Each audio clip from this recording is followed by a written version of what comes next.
Welcome to the Daily HiFi Podcast. We do this every Wednesday, 4 p.m. Pacific, 7 Eastern. My name is Chana, a.k.a. the one and only Techno Dad. With me today, we got Mr. Joe and Tell. What's going on, Joe? The one and only. Not that other guy. You know, the one and often imitated, never duplicated, you know? Who? Where'd you hear that one from? I don't know. No? You don't know? I don't remember. Could have been from it could have been from anything, really. I think I heard it from the genie said that in Aladdin. Oh, but maybe I've heard it before that too, so I don't know. Maybe somebody here knows where that originated. Let's see. There's a bunch of shirts. There's only one Ric Flair. Who said there's only one Ric Flair? No, there's only often imitated. There's only one Ric Flair. That's what the YouTube videos say. I don't know. What's up? Was that in the? Say what's up. Subhuman was the first one here. Derek, how's it going? Wendell B, John Hour, and the true voice of reason. What's going on? Waiting for people to pop in. But man, it's starting to get hot over here. Yeah, you were talking about tint before. I was about to lose track of time and just start talking to you. So tint. You got some tint. It's expensive. Oh yeah, no, I'm gonna get some tint on my other car. I didn't know how expensive it was. I guess there's ceramic tint that's supposed to be better for UV. I don't know about any of this stuff. I thought they were just I thought it was just tint. But now they have all this other stuff. So, whatever. I guess it's better to get the more expensive stuff, right? According to Chana. If you don't know, just buy the expensive one. If you don't know, just get the best one you can buy. If you're unsure, just go for the top one. Not the middle. I think most people go for the middle option. But you go for the top one. Okay. Well, it depends. It depends on how much I want to spend. If I want to, I don't know if I want to spend $1,000 on tint. You know what I'm saying? How about 600? Does that sound like something you'd want to do? 600 sound good? 500? Okay, 600 for what are we doing? Are we doing the front windshield too? No, you can't. Okay, so we're just doing 5 windows, or do you have 1, 2, 3, 4, 5, 6? Do you have 7? Do you have a little window? 7, yeah. There's a little triangle window. Little triangle, right? So 7 windows, 600. That's almost 100 a window. Is that right? I don't know. All I know is I don't want to do it. Oh, well, that's for sure. And you were asking me about my cars and what I get tint. I actually haven't got tint on any car since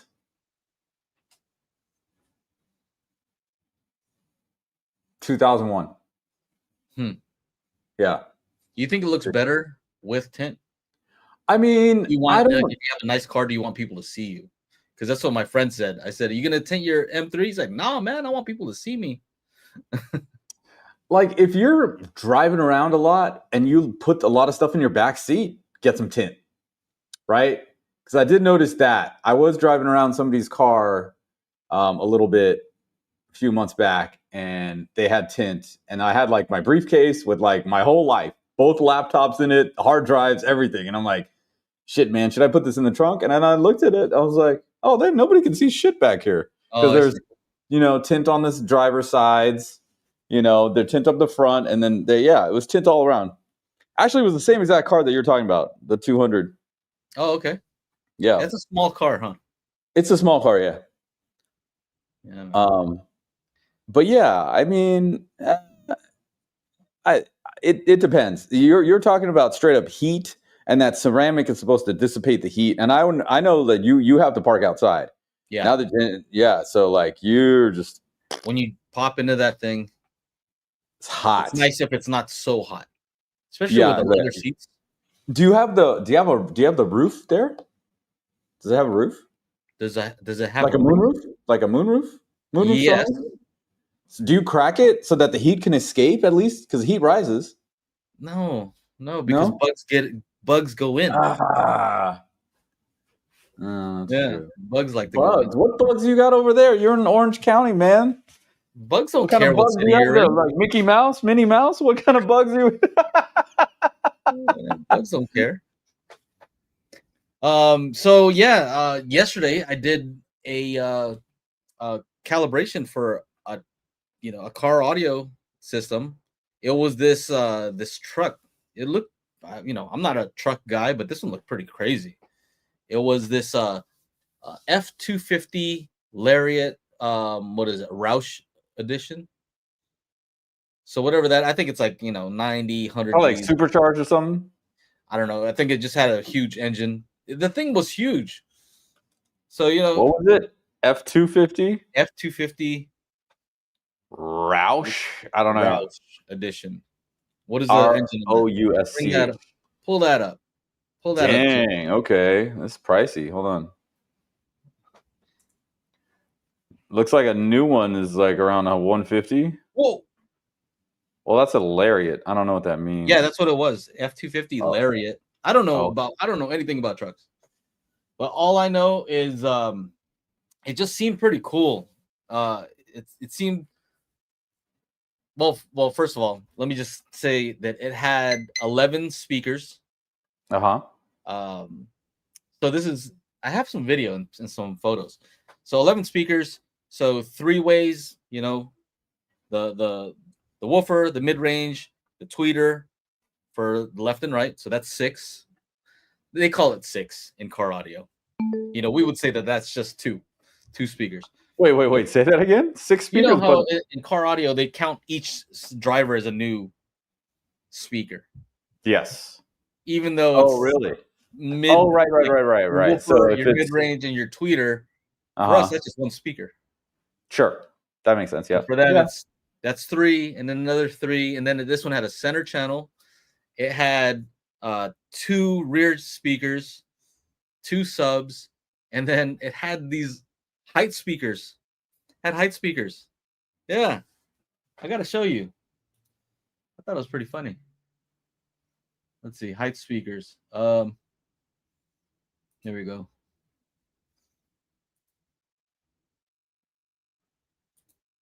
All right, here we go. Let me show you guys. Share window. I love these comments here. Michael Squire is like from Roush Racing, NASCAR, so it's all like hardcore. And then Croson's like, it's just a trim package like Eddie Bauer. Yeah, look at him. Of course, that's what Paul would say. It's just a trim package. Height speakers over here. Let's go. So, does it have Dolby Atmos then? We got some. No, I don't think so. So it's just got some overheads for no reason? Yeah, I don't know. I don't know exactly what was happening. Well, let's see. This is how it looked. It looked like that one you had up.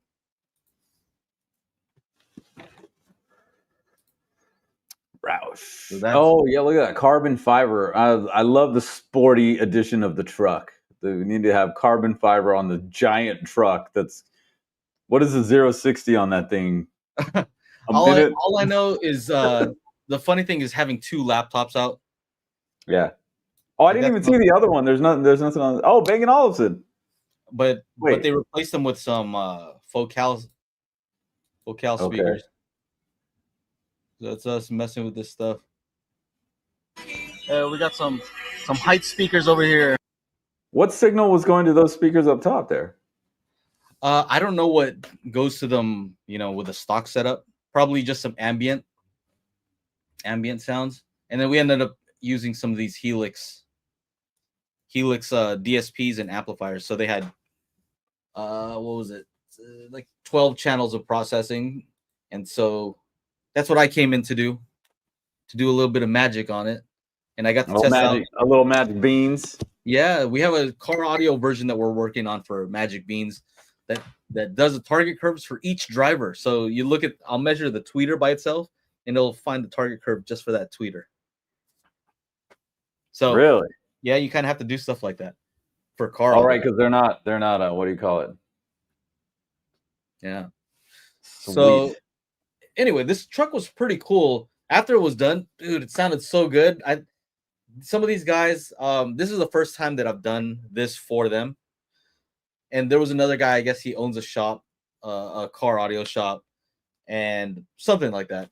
And he was there, and he was telling me that he's been in it for a long time. And when I started talking to him about directivity, you know, how kind of show off a little bit, try to let him know that you know what's up. And he was just like, yeah, whatever, dude. And then I was trying to show him impulse response on the computer, trying to, you know, let him know I know what's up. But it's not until you get it all set up and say, all right, we're gonna do demo, and they hear it, they're like, oh, this guy knows what's up. You know what I mean, though? You have to show, you gotta hear it. When they hear it, then they believe it. You gotta hear it to believe. You gotta hear it to believe it. Are they measuring with their eyes? I mean, their ears? Is that? Yeah, he was saying. I asked, how you do distance, these impulse responses. I use my ears, so I said, okay. Well, so he doesn't do shit. I don't know. Anyway, that's cool though. They were very impressed, and just till 1 a.m. Bunch of, imagine like 4 dudes just sitting in the car listening to some like test tracks, bumping music, and nice. It was pretty fun. And I just can imagine rolling up in that truck. It is huge. Like the guys, like, you know, your passengers all far. Yeah. Because the big center console, right? Yo, what up? Yeah, how you doing over there? I can imagine just rolling up in the truck, bumping, windows down, and just showing off, showing out. I like it. I like the. I wouldn't get one, but I can imagine that person who owns this is gonna get it and roll up and be super happy. Yeah. So cool. You have to do a target curve for each driver. Yeah. Yeah, target curve for each driver. Crazy. And then they have to like sum to something that's cohesive. Yeah, you have to take, so setting the target curve for each driver, but then you have an overall target curve that you have to then level match those two so it fits the overall target. But it's pretty cool. Sounds complicated. Yeah. We have something going on with Magic Beans and our toolkit also. I was about to say it's a sale. The 4th of July sale has started, ladies and gentlemen. Get 20% off the Spatial Audio Calibration Toolkit. Get $100 off Magic Beans. Make sure you use the code July100 and July20 on the respective websites. July20 for Spatial Toolkit, July100 for Magic Beans. So this is for Magic Beans. Go to our Instagram if you want to see the deals. And this is the website. If you just want to go to buy the Spatial Toolkit, you can go directly. If you want to go get Magic Beans, you can get it at magicbeansaudio.com. All of that, you know, we gotta shill out our own stuff. That's right. I shilled it up during that subwoofer video I just released. Oh, I haven't even got a chance to watch it. Oh, it just got up at like 3:00. Oh yeah. Yeah, I was down to the wire. There was a lot of moving parts. Like what do you call it? The you see it like I'm wearing 3 different shirts in the because it was shot at like different times. What is this Hennessy Raptor they're talking about? We'll get back to your video in a second. I'm kind of curious what can you pull up the Hennessy Raptor? Is this a cool? Yeah, sure. We talk about everything here. You know, just typical stuff. Hopefully you're interested in the stuff we're talking about. We talk about home theater, home audio, cars. It's the Raptor. Okay. It's the Raptor, but then Hennessy, who does like performance stuff on like what they used to do, they were like, what's that one where they put the truck engine into that Dodge, the Viper, right? So they have the Hennessy Viper, so it's like souped up. So they call this one, instead of the Raptor, it's the Velociraptor. Oh, that sounds faster. The Velociraptor sounds faster. Yeah, right. Okay. Dude. I mean, to me, that's a cool looking truck. I like the way. Yeah, it's definitely a cool looking truck. Yeah. Would you ever rock one of those? I don't think so. How about if somebody just gave it to you? I'd sell it and get something else. You wouldn't just drive it for a little bit? I don't know, man. It's not me. They're pretty cool. Maybe. What the fuck is this? Velociraptor 6x6. What? What? Ultimate Ford Raptor in the most American way possible. Oh, sold out. Oh my gosh. Look at that, Joe. There you go. Oh How man, much bass could you put in that tire well? I don't know. Yeah, the thing is, it is actually a pretty cool spot, like good space for a car audio system, just Uh-huh. because there's so much like space. Oh, in the cab. I mean Yeah, in the bed. yeah, there's a lot of space in there. Dyno testing. Not a Ford guy, but I'll take a Raptor. Yeah, they're pretty cool. I get it. I get why somebody would 555 like to. brake horsepower, 672 foot-pounds. Dude, that Lucid I'm driving is way faster than this thing. You know? Yeah, of course. Uh-oh, what is this? Looking for more. They've got what is this one?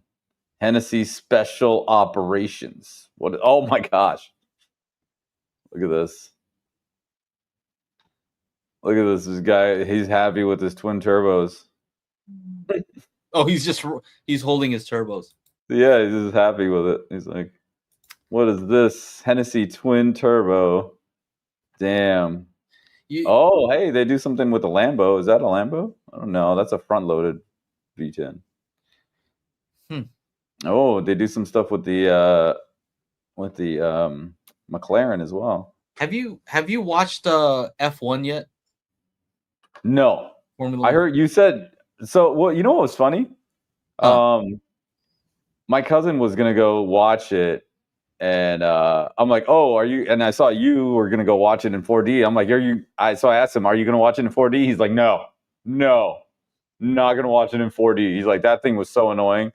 I was like, "Oh, okay." Well, he watched a different movie in 4DX. Yeah. And so he's not doing it again. I wouldn't do it ever again. It was so gimmicky. So there was a scene where, I don't know, they had like fog coming out, looked like smoke. Sometimes it would like rain, but the fans that they use like to mist the crowd are so loud. You can imagine like fans that would have to blow whatever mist at you.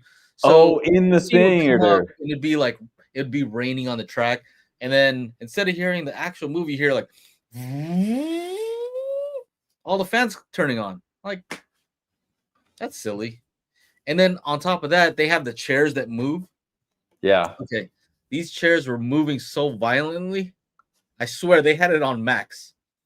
There must be a setting on there, and they had that thing probably on max, because it would be to the point where if you were trying to sip on your drink, you would not be able to drink at the same time as that thing moving. You're like,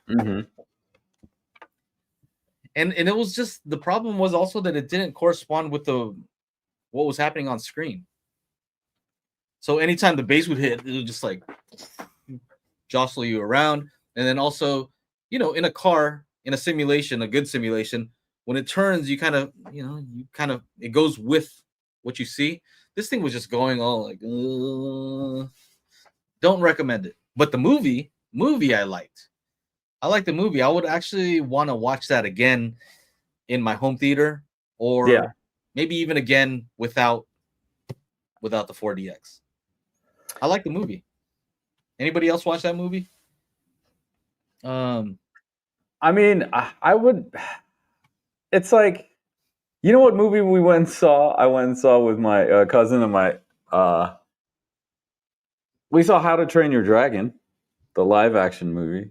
That was actually really good, but like the sound, I'm just like, I don't know if I want to pay to go see some shit and like just be disappointed in the sound. Like I can understand the movie's good, and I was there with like my nieces and shit, and they're like 7 and 10, and so they like loved it. So that's a different thing, Let's go to this, Shauna. Oh, Matrix at the Cosm. Have you been there? No, I haven't, but I heard it. I heard about it. Yeah. Can you pull it up and show people what we're talking about? This. So David Cook says, just got tickets to the Matrix at the Cosm, which is a mini Vegas sphere. Immersion overload. Well, In a good way or not good way? He said he went to one in Dallas. Good or bad? Here's the thing. Can you see this? Yeah. Okay. Seen football and UFC there. I would watch The Matrix again.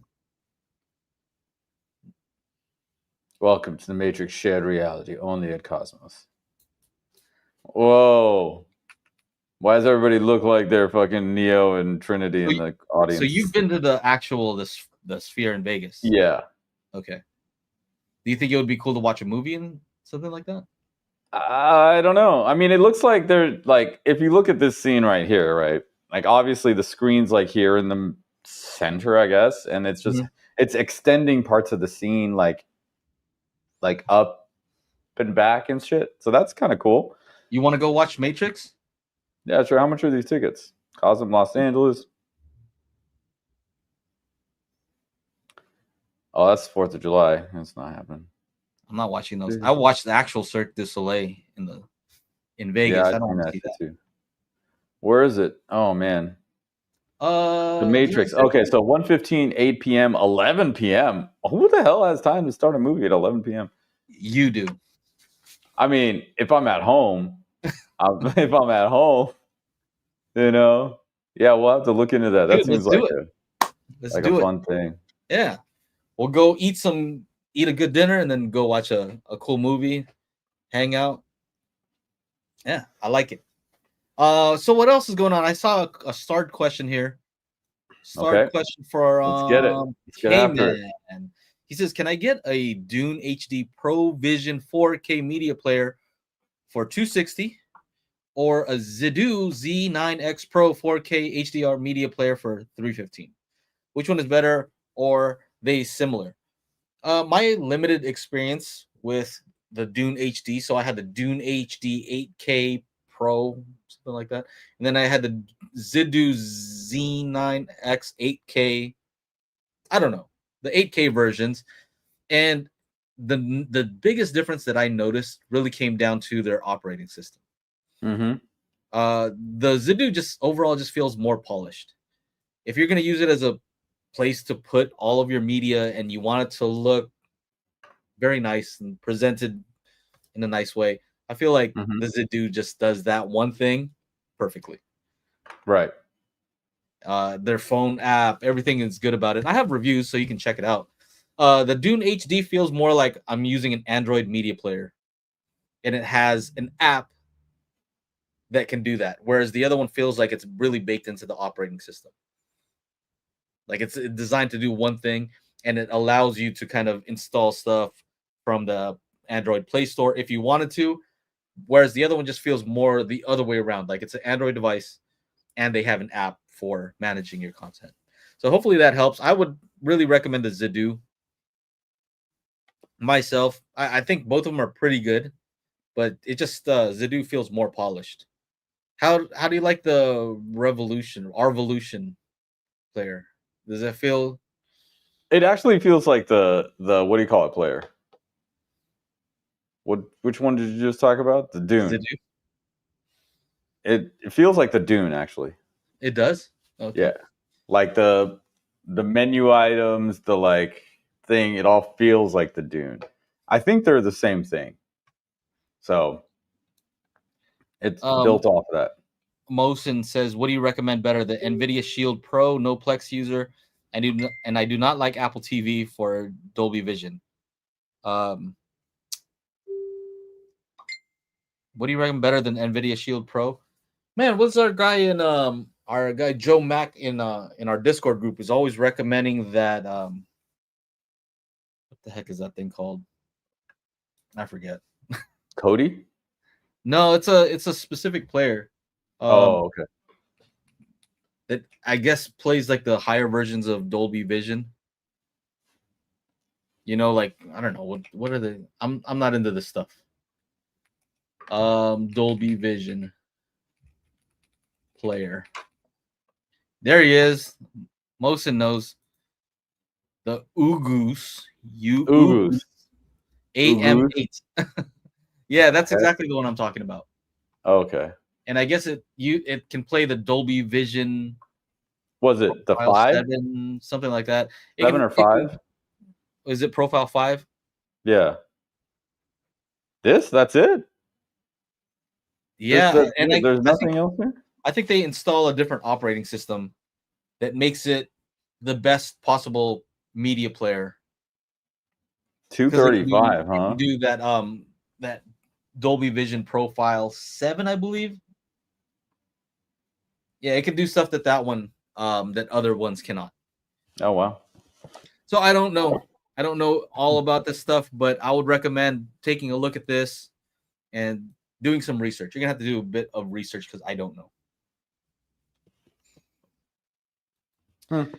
Yeah.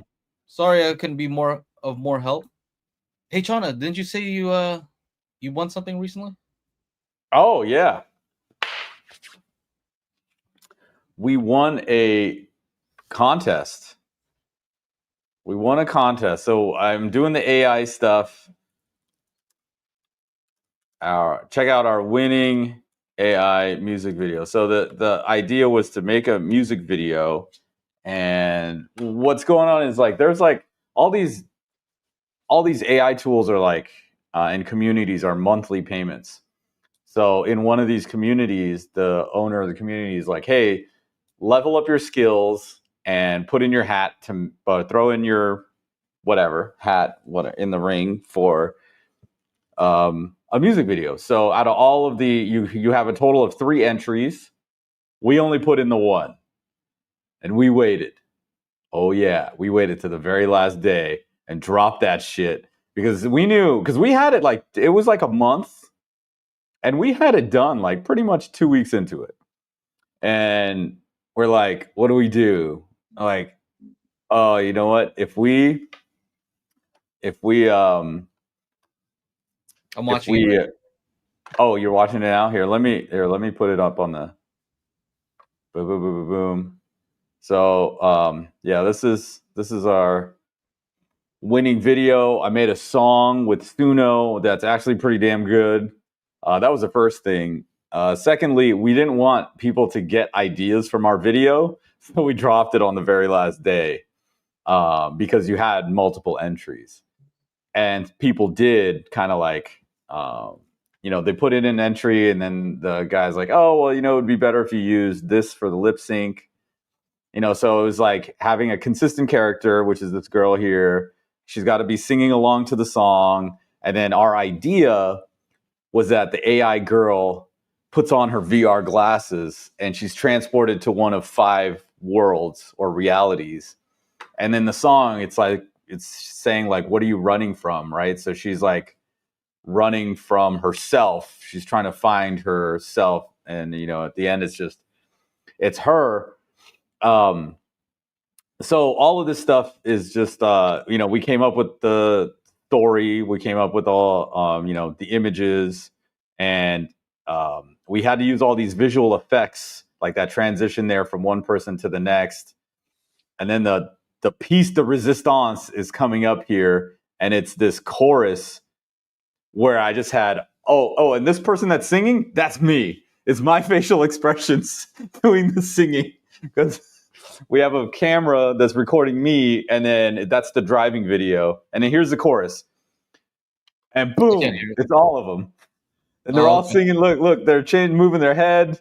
They're like, that's all of them in the like different worlds. And then this is the like girl who's actually in the VR headset. So like, yeah, this took a lot of time. But we ended up winning because of like, shit like this. Yeah, so it's pretty cool. Yeah, it's crazy. Yeah, man. I gotta check it out later with audio. Yeah, because the song is pretty good. Surprisingly good for like a Suno song that took a few tries to like get right. The prompting is like, if you actually go, what is it? If you actually just go and say, make a song in this style, it'll do it. But the thing about AI music on Suno is they just fill it with all kinds of lyrics. and what you want lyrics, and then you want like an instrumental portion. You want lyrics, instrumental, so like, so yeah, it was cool. So now we save $50 a month. So we won that. We got lifetime access to this AI thing, and so that saves us like $600 a year, which is awesome. You're about saving money, so you know, um, yeah, it's all AI. So Scruff, and it was a lot to So like learn too, because like you get like a video. And if you want to extend the video, you know what you have to do, Joe? You have to get the last frame of that video, bounce that out, and then put that into the video generator and generate another 10-second video mhm. to have a cohesive shot where they're like walking down a hallway. Otherwise, if you do reverse, now they're walking backwards. Yeah. That doesn't work. Did you see? I saw had like a Tron thing going on. Yeah. There's like a little a section where we're on some sort of light bicycle, and it's like moving through. And was it you that told me to check out that Hong Kong Strong video? Oh yeah. So I watched that again to get inspiration to make sure like the B-roll was like on point, Mm-hmm. right? That Brandon Lee stuff. Yeah, he's good at that yeah. stuff. Have you watched the Tron Ares trailer? No, what's that? Is that a new one? I was surprised that I don't think any of the guys in our after show group posted it. Maybe they did a while ago, but I did see it as a trailer for when I went to watch F1. Oh, okay, yeah, Jared Leto. God, Is that not good? I mean, I only remember. I just think about that stupid 30 Seconds to Mars song. So yeah, Tron Ares. If people are into that, I don't remember even watching the other ones. At least I Jeff watched Bridges it, but I just don't remember it. I don't remember him. As long as the dude is still in there. Audio. I hope they're doing some good audio on that, because I mean, the last one, Daft Punk did the full on score, and it's not an Atmos. And then they had Olivia Wilde in there. Whoo, she was hot. Holy shit, that was great. Yeah. Hold on. Dave Cook asks, so is watching a movie with a VR headset while using your home theater for the audio actually a thing? I mean, yeah, right. You got a 200. You know what I would be interested in? Those glasses, man. I always wanted TCL to send me those glasses. I don't want to pay like $200 for it. Mm-hmm. But it's like those glasses, you could just put your movie on, and it's like you're wearing like a 200-inch screen. Wait, what's the question? So David Cook, is watching a movie with a VR headset while using your home theater for audio actually a thing? I don't know that anybody actually does it, but I can say, even on the old Oculus that we had, whatever it was called, Meta Quest 2, I think we had, watching, you remember that app where you can go into a movie theater? Yeah. We were there, yeah. And you can watch different movies, and sometimes you'll go into one and they'll play a 3D movie. 3D on VR looks way better than any 3D type in real life. Yeah, well, it looks better than the glasses that you put on. Okay, you know what I'm saying? Because there's no loss in brightness, there's no weird effect, no weird tricks on your eyes. It just looks 3D because you're using VR. So I can imagine that if somebody wanted to watch something in VR, I think that would be not VR. Sorry, if you wanted to watch a movie in 3D, it would look better with the VR glasses than it would if you had a projector or monitor that was capable of 3D and you use those, the 3D glasses. You know what glasses I'm looking at getting, dude? Huh? The Ray-Ban Meta glasses. You know what I'm talking about? Why do you say it look like it's a secret? Like the way you're saying it, you look like, what's his name? Like, I want those things. Why are they $379? Fuck, they were $299. Well, you know what the guys in the after show will say. What's that? Tariffs. Oh, Nah, stop using the T word. let's see. Have you seen the trailer? Have you even watched the first movie, Nobody? Nobody? Yeah, yeah. Nobody So I've never movie, watched that one, but I saw the dude. trailer for the second one. It's great, dude. You'll love it. You'll love it. You'll love it. Okay, so they have. Did you know that there was a I Nobody thought I 2? saw a sequel. Something. I thought I saw a sequel somewhere. Is that what's Okay. happening? Nobody 2, 2025. Oh, he says on vacation or some shit. Yeah. Oh, okay, cool. So Nobody 2. I saw the trailer. I'm like, I should probably watch the first one because this looks like something I would enjoy. Yeah, It's like a family man, like just relaxing, but he's like has to do some crazy stuff. I like it. I have it in my notes to watch the first one. Any other home theater related questions? Audio, anything? mm-hmm. Okay, so if Reverend Slim says that Nobody is incredible, then I believe him. He's my go-to guy when it comes to movies. He'll tell me he'll watch every single movie, even the crappiest ones that I wouldn't even dare watch. He'll watch them, and sometimes he'll find that some of them are actually good. Tim says Nobody was awesome. Okay. Yeah. So okay, here it is. So it's $2.99 for the ones without lenses or without like sunglasses. Oh, okay. And if you get the transitions, then it's like $3.79. Mm. I don't Did you know know, that but they now you have know what Oh, go I ahead. want them for, because it gives you an actual POV, like because the camera's right here, so it's like you're actually, it's not like a chest mount, it's not like a fucking thing on your head, it's just a pair of glasses. So the video camera on the Ray-Bans Meta is Kind of stuff you're cool. recording, bro. What's up? Kind of stuff you're recording. Well, What do you need? What do you need a POV of what? Stuff. I don't know. I don't know if I want to know. No, if I'm DJing or something like that, Okay. I don't want to have like a chest mount or something else. Like if I'm just wearing glasses, that's cool. The problem is they have to have really good stabilization because if you're, If I'm DJing, moving, moving your head around, it's gonna. well, I would It'd be too much. imagine, there'd be time. Obviously, it'd be like part of other cameras in the shot. It's not going to be like, the only camera. So I'd be like, okay, let me slow it down. I'm fiddling with a bunch of knobs, and I'm timing something. So let me just, not jump up and down, but like do do do do do. This guy. Who knows? I might be picking up girls on the street and be like, "Yo, what's up?"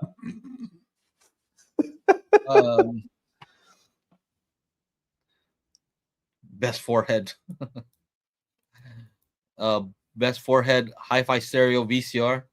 Remember when that was a thing? You had to get the forehead hi-fi stereo VCR if you wanted to use Dolby Pro Logic. Because the cheap ones, they wouldn't be stereo. Mm-hmm. Was that right?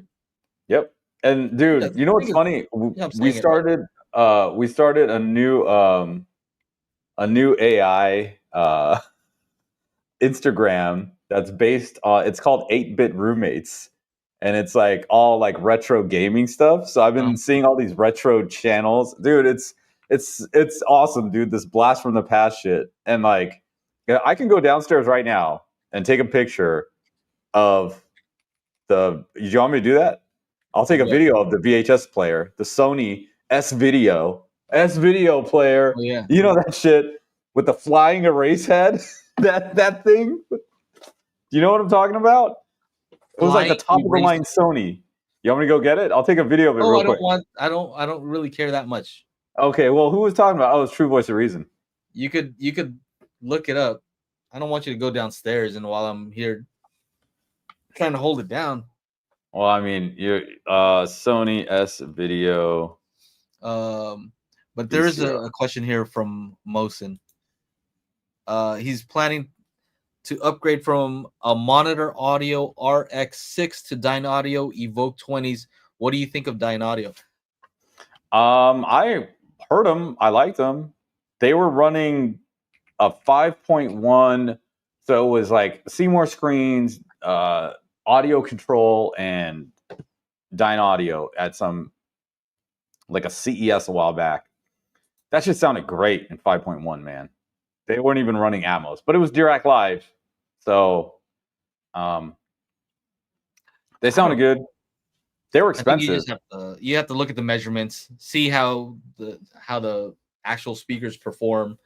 You know, all the data is there to give you an idea of whether it's something that you may or may not like. I think that Dyne Audio, I think they make their own drivers because they're the only ones that I've seen with this woofer. Hold on, let me show them real quick. Oh This yeah. woofer, I love the way that looks. Oh, that looks cool. Whatever that is, I don't care whether it's good or not. I've always wanted one of these woofers with the with the venting here. So I don't know. I don't know about those specific speakers. Maybe Aaron's reviewed them. I'll look Here. them up. All right, here it is. Boom. This is Okay. it. The Sony 2000. You see this guy? Do you remember this guy? Boom. With the flap down. It's got record levels. Like you can adjust all kinds of stuff, Bro, Joe. all You I never know is seen it? Sony was just so baller back in the day. Yeah. Look at It this was shit. so baller. Look Like at if you this had a Sony remote. something, We oh, they still had have those this. huge remotes. They had those huge remotes. Oh, look at this. Line in 3, 2, 1. What? The crazy thing is they'd always be like level up. Yeah, Like look if at you had a this. Sony something, it was always a step up in some way. Yeah. Like if you had a So, Sony Trinitron, it did actually oh, the look better. TV. Like the TV Yeah. actually did look better. When you look at it, Mhm. the pixel structure was different Yeah. and it just looked better. It looked clearer. That I mean, I would honestly say like the thing that Sony's got going for them are the TVs. I don't have that much experience with Sony projectors, but playing with the Sony AVR, like I don't know about that. The I don't know Sony about that. AVR, you weren't feeling the Sony AVR. They need something No, in their lane, huh? maybe I need the flagship one or whatever, but it's just whatever. The dude, that VCR still works. It still turns on. It still plays stuff. That's It's crazy. from the 90s. You should always keep that. Yeah, dude, they're plugged in. You know why that's useful though? Because Why? if you find some old VHS videos, you can Mhm. always pop them in there and then digitize those.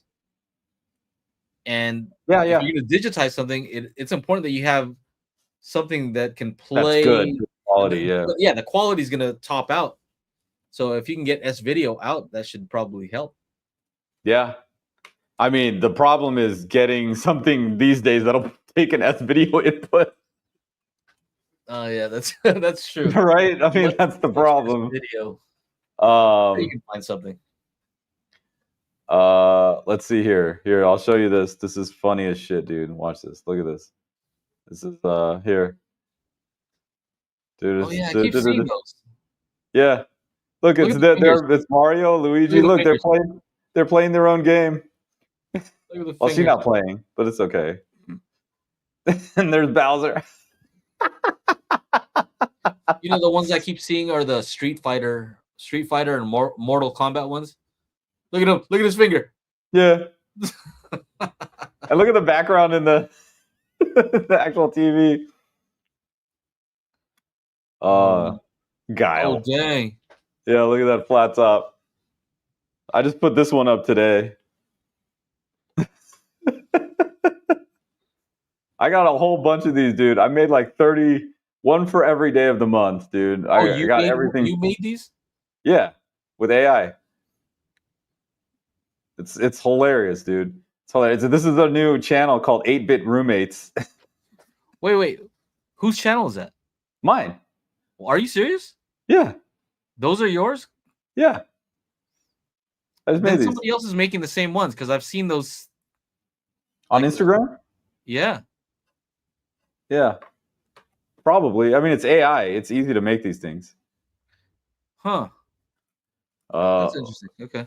Follow my new IG account. So I'm gonna do a bunch of like retro stuff on there. Just for shits and giggles. Like literally, I made 30 pieces of content in like 2 hours. Hmm. Just auto posting one a day. I'm telling you, man. Oh, what happened? He took off. He got too excited and pressed the. You see What that happened? the man didn't want me to divulge all the secrets. We're in the wrong business, man. We need to put our avatars out there so we can just make all this content without actually working. Yes. What else? Any other questions here? Any questions regarding home audio, home theater, anything? Because if not, then we're just gonna blab about whatever we're into at the moment. Yay Sometimes it's High has a audio, sometimes it's question. not. Best way to set subwoofer volume, whether through AVR or directly through the sub or a mixture of both? Ooh, that's a really actually that's a really good question. Mm-hmm. It's a really good question because dang, I wish I had the drawing up. What drawing of what? Let me see if I can find it. Okay. Graph. Find it.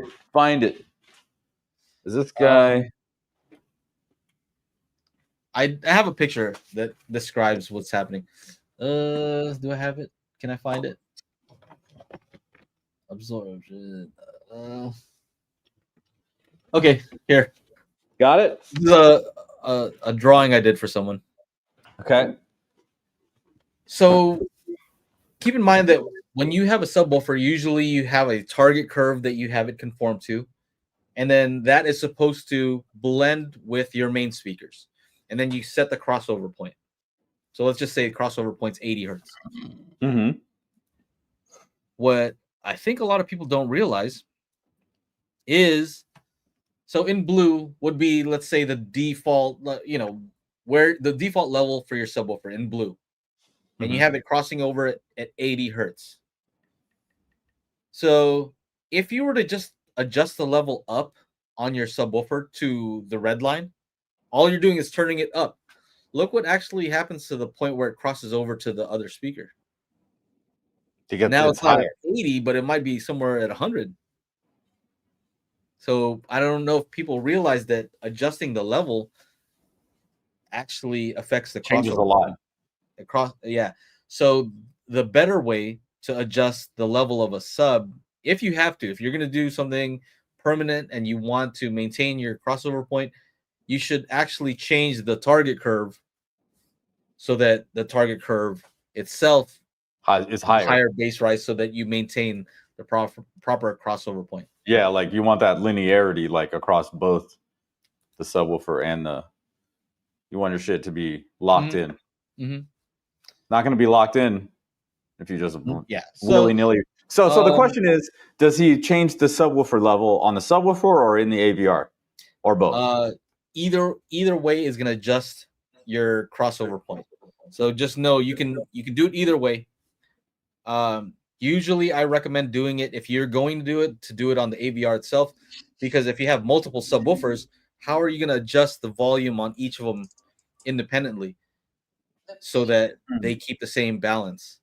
A lot of times you'll be using something like Dirac Live Bass Control or multi-sub optimizer where the levels between them need to be the same. You can adjust their level together, but you shouldn't change their independent levels. So in the case where you have more than one sub, I recommend doing it on the AVR itself. Hopefully that helps. Yeah. When I was doing all of the stuff going from AVR to AVR, I swapping it out and running, calibrating and all that stuff. I would put the sub never changed, right? So that I could just swap the AVR. So the sub level was always the same on the sub.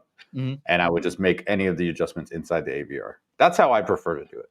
But I'm usually testing stuff, so.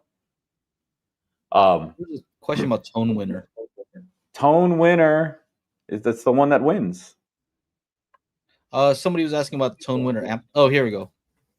Why do people not recommend tone winner amps? I don't know that they don't. It's just more that they're a smaller I company. haven't.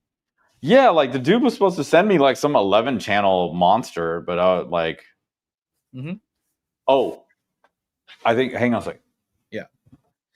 I think I gotta move the car. Hold on. I'll be back in a few minutes. Handle. Take me off the screen if you want. Yeah. Let's see here. Let me do that. So tone winner amps, I think it's just that they're not as well known. So they're a pretty small company. I think Summit HiFi in Canada is the US distributor. And so it's just a matter of, getting the word out there. Let me see if I can pull it up. We've mentioned them a couple times here, and they seem like a good deal. And people who have tried them, they seem to like them. I have not tried it myself personally. Let's see here. Present, share. Here's the tone winner. Oh, this is the tone winner site. Okay. 80. Yeah, they look like they have some pretty crazy stuff. This is the one I want to check out, the AV series. Something like this. I think they have an 11 channel version of this now that I would like to check out. So, yeah. I don't know that people don't recommend them. I think that it's a marketing thing. Some of these other guys do more as far as advertising. And, they spend the money. What other questions here? Oh, here's a follow-up question. Or Summit external amps for that matter. Yeah, I think Summit HiFi is the distributor. So they might even have their own now. Seem to be very good value for the money. Yes, I agree. Chana's point, the 11 channel monster looks quite good. I'm hoping to get one in. So we'll see. Tone winners, Chinese, and you can't buy them in the US. I think you can. I think you can buy them on summithifi.com. Let me see. So this is a place in Canada. Yep. Yeah. Let's see.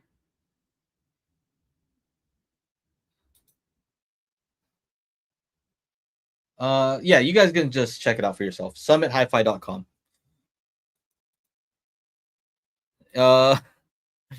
Flat Bridge says Tone Winner is a terrible brand name. I tend to agree. And I've actually told them that. I said that's not a great name. It's not a name that I would love to own. What kind of apps you got? Tone Winner. No. Summit HiFi sounds a little bit better. I think Summit is the importer's personal specifications version. Okay, maybe. Summit HiFi is Canadian. No U.S. company sells Tone Winner. Okay, well that might be true, but your initial statement was Tone Winner's Chinese and you can't buy them in the U.S. and that I said was not true. I think you can buy them in the U.S., but you have to buy them from a Canadian distributor. So, speaking of 11 channel monsters, is there any downside to those versus 3 or 4 channel? I would say I think a lot of times what happens is the more channels you have in an amplifier, the more that you're sharing the internal volume, which means that you kind of have to be careful of heat. And also they're sharing the same toroidal power supply. So I'm using an OSD 7 channel, and I think that one has 2 giant toroidal transformers in there. So that's basically it. If you have the same toroidal transformer and one is only powering 3 channels versus another one with 11, well, you're going to have to divide up that power with the 11 channel versus having more power to each channel with a 3 channel. I think a lot of times it's almost overkill. Like the amount of power you have on tap for some of these big power amps is more than I would personally need to use. but people like the higher number. Let's see here. True Voice of Reason says, what do you think about going to something like AliExpress and buying separate audio decoders and multi-channel apps to cobble your own low-cost unit? I think if you want to go low cost, I think it would really be safer to go with. It sounds like I'm promoting Summit Hi-Fi, which I kind of am, but I'll show you some other alternatives. But I do have their Tone Winner AT300, which is an inexpensive processor.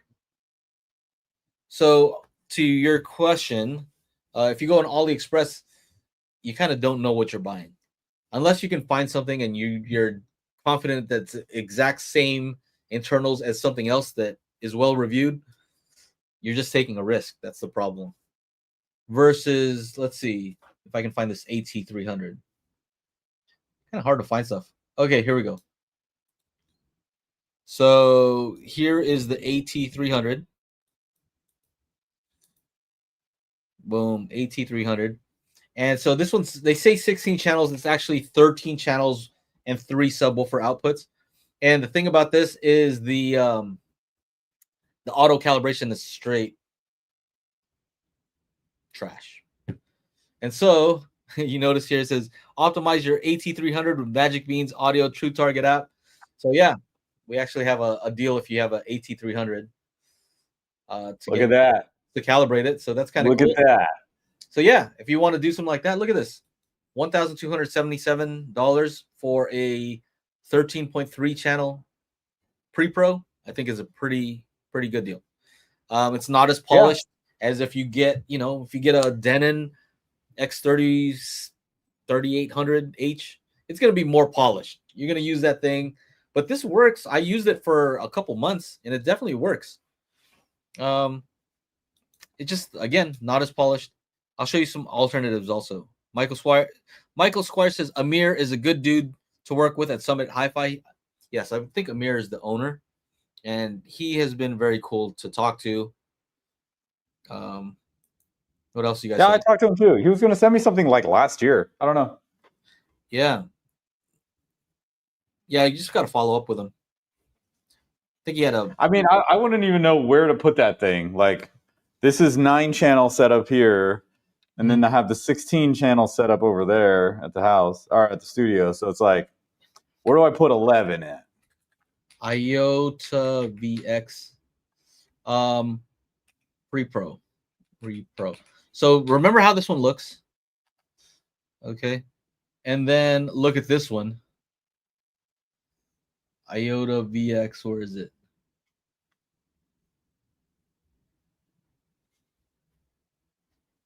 Man, where is it? I think it's this one. Surround. Oh, these are all amplifiers. I think it's this AVX 17.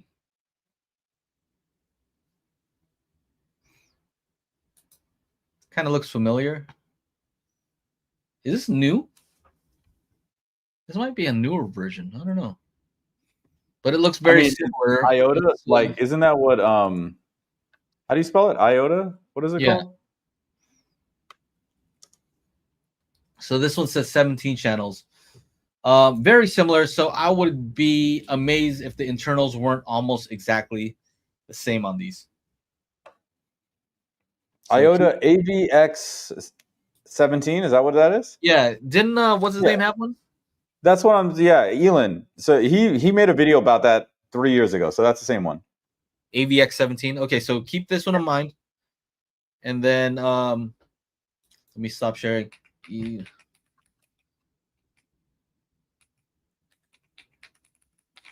And then look at, let's see, which is this one?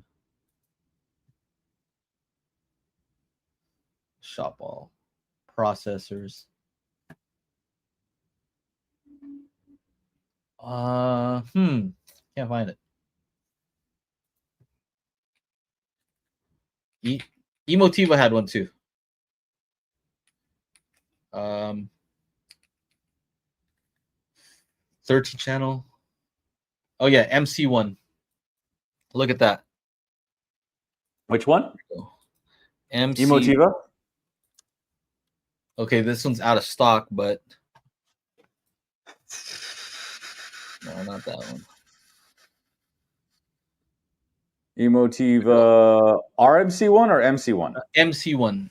Emotiva. Okay, MC1. so they have the newer version is the XMC1. Hold on. All right, so Look here at we this go. one. So they have a $5,000 one and a $4,000 one. No. XMC2. Look at the XMC1 though. It's the same thing. I think this was the same exact thing, except it didn't have XLR outputs on the XMC1. Because look at the price is not even close though. I don't even know if I could find XMC1. Here, I'll show you here. There. This is the XMC1 that I guess they're not selling anymore. But same slim form factor. It was a pre-pro, except it didn't have XLR outs. So I think this is also using a similar. Look at it's almost all empty in there. Yeah, that's a processor. Yeah, different remote, but you kind of get the idea. So there are other options. What's up, Anthony? Been on vacation, I see. I know you. Let's see here. What other questions? Do we have any other questions in here? Yeah. Late Night Talk asks, Techno Dad doesn't like Anthem processors. I don't know. I don't know. Hey, what's up with you, Late Night Talk? I know you had a different name before, but this guy, every comment I see is about Anthem. Like, does this guy work at Anthem or something, or what? Like, why does I don't go and like comment on a bunch of videos about like a product that I have. Like, I don't care about my own products that much. You know? Like, unless it's Magic Beans. Unless it's my product. Yeah. But, yeah. I don't have anything against Anthem. I just think they're pretty expensive for what you get, and you're not able to, with Arc Genesis, you're not able to enter in a custom target curve. So yeah, this guy got mad at me. He's saying, "Oh, blah blah blah. You don't know anything. You have never even tried it." I said, "I don't have to try it to know that it doesn't give you the option to do certain things." That's the only thing I complained about. I said, "It doesn't give you the option to import your own target curves." I'm not saying it doesn't sound good. Maybe it sounds amazing. Maybe the automatic calibration is amazing. Great. it's pretty good. But it's not giving you a custom target curve. But I can't do a custom target curve. So it's like saying I just did that car audio tune. I don't care if they're using Helix, JL audio. I don't care if they're using the Arc. I don't care what DSP it is. I can use my own targets. I have the option to do stuff that I want to do. Anthem locks you out of those options because they're saying, hey, ours is the best way. Just run our auto calibration and be happy. If you're happy with it, if you're cool with that, then cool. Yeah. Why are you commenting on all of my videos and saying, "Oh, he hates Anthem"? I don't know. Why do you look? It's not even that I hate Anthem. I don't care. I don't know. But why do you love them so much? Is the question. What's up? Are they paying you? You know, you got to disclose those sorts of things. If you're getting paid, like who goes and comments on every single like video about Anthem? It's weird. I don't know. I mean, anyway, nothing against you. I just think that behavior is weird. I used Anthem, an older Anthem, and it was good. Arc Genesis. I had Arc, the first Arc, and then Arc Genesis. Sounded good, but if it doesn't do what, yeah. This guy, I guess he has his own channel, and he has, he talks about stuff, whatever. And I said, if you want to, he's like, oh, I'm going to mention your video and how you guys are so stupid about Anthem. I said, go for it. Do it. And then later I was like, nah, you don't deserve to be on my channel. You don't have enough subscribers. And, I was trying to flex that he had more. I'm like, you're the one who said that you wanted to talk about it. Just do it. Anyway, that's weird. I don't get it. Yeah. So, whatever. What else? Thank you, David Cook, for the super chat. Thank you. Woo, David. So the question is for RTJ sub 18s with 240 watt amps in a 2,500 square foot room overkill? Yes. Yes. That's totally overkill. 418s, 1,000, 100,000% overkill. Look, I just did this video today. I have the brand new SVS SB5000. It does 2,000 watts RMS. And this space is 3,300 cubic feet. This is more than enough. I watched the video. I plugged in my Moog.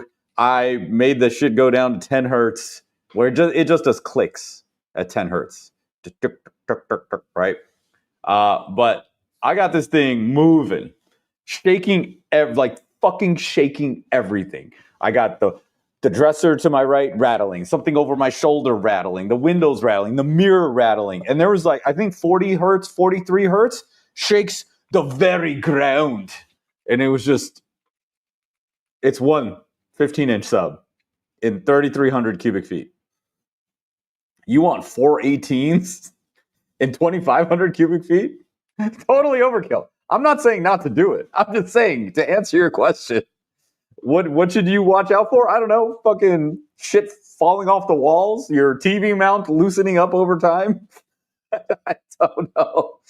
So But that's a like, lot, man. if you had like a 9-foot ceiling, let's say 25 feet by 11 feet, or 20 feet by 13.89 feet.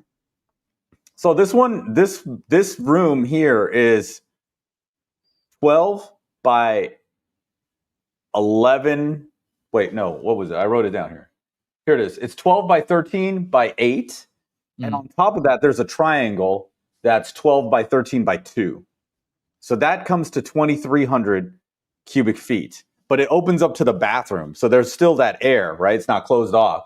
So that bathroom part is another 990 cubic feet. So we're at 3,330 cubic feet, all the air in this one space. And this single 15 is pressurizing the room, no problem. 418s? So he has, he says his room 21 by 13. is, Yeah, it's almost the same size as this place right here. okay, so just to give you an idea. Okay, so he has 4 shoes. He's got the shoes? Damn, those are huge. TN1s. What size are those? I don't know, but they're pretty big. The boxes are big. TN1. All right. Dang. Okay. All right. Post it. Show us. So he has what? How many did you say? 4? Damn, that thing is fucking huge. Look at that. 415s right now. What's wrong with the 415s? That's my question. Yeah. I don't think you need to go to 18s, bro. These go down to 14, 15 hertz. Okay, so if you feel like there's not enough bass with 4 of these, my question is why? What, like, okay. What is it your listening position? No, bring it back up. Yeah, bring it back up. A serious question. I think I know the answer. Okay. 600 watt continuous. Is that not enough? Is that the issue? You know, what I found is when the box is large enough, you don't need as much power. The RMS, okay. Yeah. Is this ported or sealed? This looks like it can be ported or sealed. Oh, okay. So you can plug ports. You got 415s. Like your room is almost exactly the same as this, except I have the triangle up top. Right? This is 20 by 13 by 8. You're what, 21, 11, 9 or something like that? No, you're 21, 13, 9. Yeah. So honestly, dude, I could not imagine having more than 2 of these SVS 15 inches in here. At first I was like, my balls would explode. Yeah, so I guess the question is not whether you should or shouldn't. You know, when it comes to subwoofers, it's kind of like power in your car. Do you need 500 horsepower? No. I think you're fine with 300. Could you use 500? Yeah. Would you like 800? Yeah. How about 1,000? Sure. Let's do, yeah. You keep saying yes. You keep saying yes to all of it because you don't have, when you have lots of power. I'm kind of speaking generally here, but maybe philosophically this works too. But when you have a lot of power, it doesn't mean you have to use all of it. Here comes great responsibility. No, it just means that Okay, you want to know that Spider-Man. You're if quoting you want Spider to be with able to great use it, power, great no, I'm responsibility. saying when you have a lot of power on tap in a car, it doesn't mean you're Yeah. gonna speed everywhere. It just means that if you feel like using it, you can use it. That's what it's like driving the damn Lucid around. I'm like, Yeah. man, I'm all sitting in traffic. I'm like, man, there's an opening over there. Yeah, Just- I'm just out. when you want it, you have it. Yeah. And I think that's what it is when it comes to all of this stuff. If you want to get crazy, it's cool to know that you have a bunch of subs and you can get crazy if you want. But I mean, you already have if you're the looking to, 415. so the question though I have for him is, I think it was David who asked the question. The question I have though is, if you're gonna upgrade, that means that you're gonna spend more money to change out what you already have, which I would imagine would be pretty good or should be pretty good in that space. So what makes you want to upgrade? Because it's not, I don't think we're saying, oh yeah, it's a bad idea, you should never do it. If you want to do it because you're a little bit crazy, then I'm with you. I like it. But if you're doing it because you're not getting satisfactory performance out of what you have, then maybe it's something else. Maybe there's another issue there. Maybe what we're finding a lot of times when we're doing calibrations is you can have all the subs in the world There's a null placed right where you're all over sitting. the place. But if you're sitting in a null, if your seat is in a null, everything can shake and you can just be like, I don't know. I hear everything shaking, No, but I don't hear it's it. not enough. It's just not enough. Yeah. Do you remember how it sounded in when we exhibited at the show? Yeah. We had 4 of the 10s in this pretty small room, smallish room. Mhm. And do you remember in that one area that we had a row of seating and we ended up taking the row out? Yeah. Because if there you was just no sat in there. that row, you just would not hear bass. Yeah. But then you go in the hallway, ridiculous. So more dB, okay, I get it. Yeah. If you just want to go crazy, then you don't have to ask us. If you want to go nuts about it and you just want to go nuts, and go nuts. Then go nuts, man. I mean, well, I'm with you. honestly, take photos and show us. I have been actually, dude, Joe, like this thing kicks the pants off of that ELAC 12-inch, right? I bet. Like, yeah, and I was sitting here watching movies like a fucking little kid, man. I was like, oh, this is cool. This is my bedroom.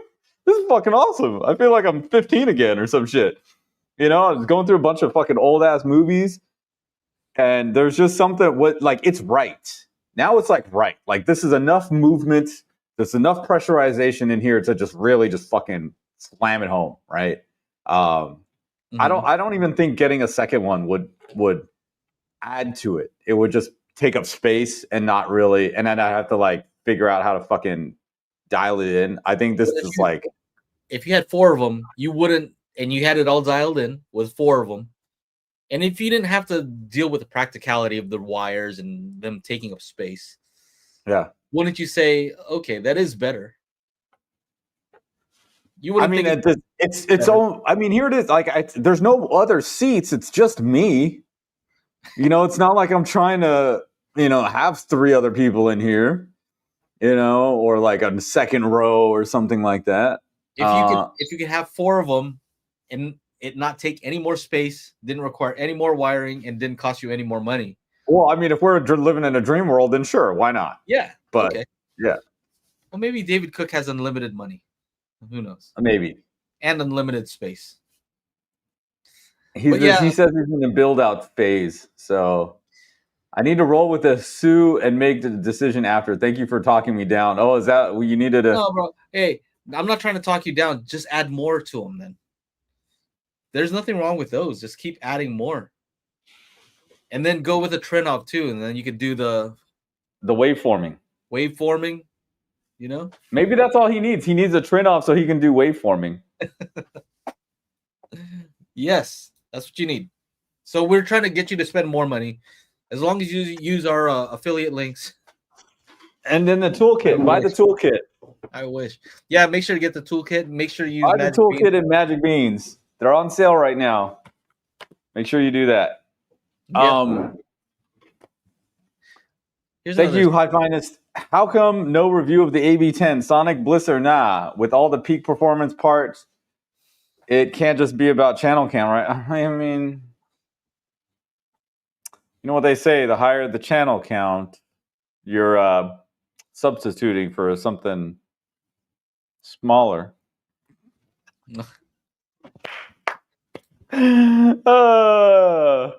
I have dude. Thank you, David Cook, for being a customer. Dude, it pisses me the fuck off sometimes, and so I think I can't be unbiased about the AB10 because it pisses me off. So I don't know if I would my review would count at this stage. Even when I got it, it still has fucking HDMI handshake issues. Like, what the fuck? You know? So I've done a calibration on one where the Oro 3D on it, on this particular person's, not nobody else's, because I've done a few calibrations on various people's AV10s, maybe like five plus. I don't know. A lot of people seem to have that particular AV10, but this one guy, when you use Oro 3D upmixing, it swaps left and right. What is that? That's so weird. And it's not a firmware thing. He has everything up to date, but that's just like a weird implementation of that. For the price, I don't feel like it should have those sorts of issues. Sure. For anyone. Yeah. I just did a Dirac Live. I paid for it myself, the Dirac Live license for the AV10. Uh-huh. So I'm going to be using it in the studio. It does something weird. I don't know if it's Dirac or whatever, but the LPF for the LFE, the low pass filter, is set at 200 hertz. As soon as you do it, I'm like, what the fuck is this? Yeah. You know, so I changed that down to 120, and at least it was allowing me to do that. I have no complaints. I don't know why it costs so much, other than it's just really nice. It's well built. It's their top of the line when it comes to channel count. So he asks, is it just about channel count? I think it's the one that has all the features. You have all the channels. You can add the most on it. It has all the bells and whistles. So you're just kind of choosing the best one. I don't think that it sounds any better or worse than any Denon 30 or Marantz product. Yeah.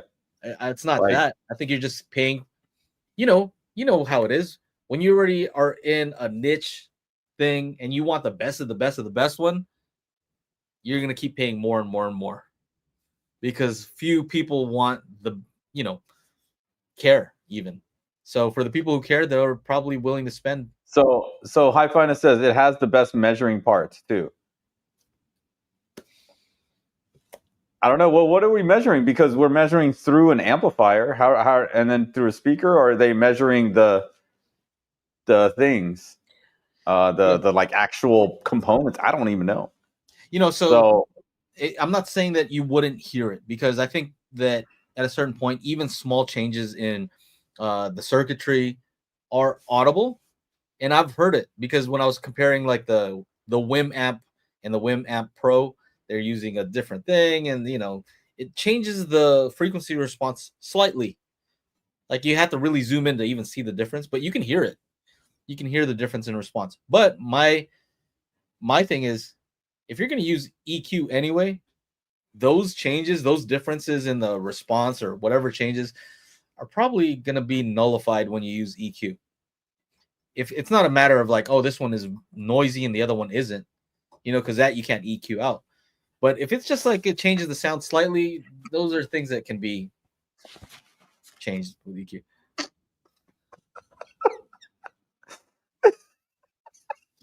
What the hell? I got to get out of here soon. I'll tell you this. I had the biggest change in the system in the studio when I had to swap out amplifiers. That was it. Like that had nothing to do with the AV10. That was just straight. The amplifiers just don't have enough power. Like, you know, I went from something that had like 300 watts per channel to something that's got 100 watts per channel for all 16 channels. And so, so yeah, that was the biggest change is the power output. But it has everything. I mean, that is the replacement for the 8805A or whatever, and the replacement to the 7706 is on its way. It's like the AV20 or some shit like that, right? Unconfirmed reports by Mr. Jones and me. We want some videos. All right, or whatever. So thank you, Scruff Kingman, for the super chat. Sorry we missed you earlier. This will be our last one, and I got to take off. He asks, what about an Optimus receiver and realistic speakers? You remember those brands? Realistic, yeah, Radio Shack. And Optimus too.